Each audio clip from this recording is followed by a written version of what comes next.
College পড়ুয়া ছেলে টাকার দরকার, বাবাকে বলল। বাবা বলল, এত টাকা আমার কাছে নাই, আমার কাছে একটা পুরনো গাড়ি আছে, চাইলে তুমি সেটা বিক্রি করে টাকা নিতে পারো। ছেলে যথারীতি গাড়ি নিয়ে তার এলাকার একটি গ্যারেজে গেল। সেখানে গিয়ে দেখালে ছেলেকে বলল, এই গাড়ি অনেক পুরনো, এটা তেমন দাম নেই, তোমাকে 70,000 টাকা দিব। ছেলে বলল, না আমি বাবার কাছে বলল। বাবা বলল, না তুমি আরেকটু দূরে যাও, শহরে যাও, শহরে গেলে আরেকটু ভালো দাম পেতে পারো। তখন শহরে গেল ছেলে। তখন বলল, এই গাড়ির দাম আমি 1 লক্ষ টাকা দিতে পারবো।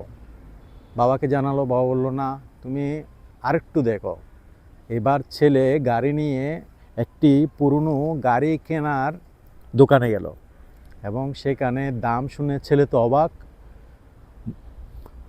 দোকানদার জানালো, এটা দ্বিতীয় মহাযুদ্ধের গাড়ি, এই গাড়িগুলো খুবই লেয়ার, পাওয়া যায় না, আমি তোমাকে এই গাড়ির দাম 30 লক্ষ টাকা দিব।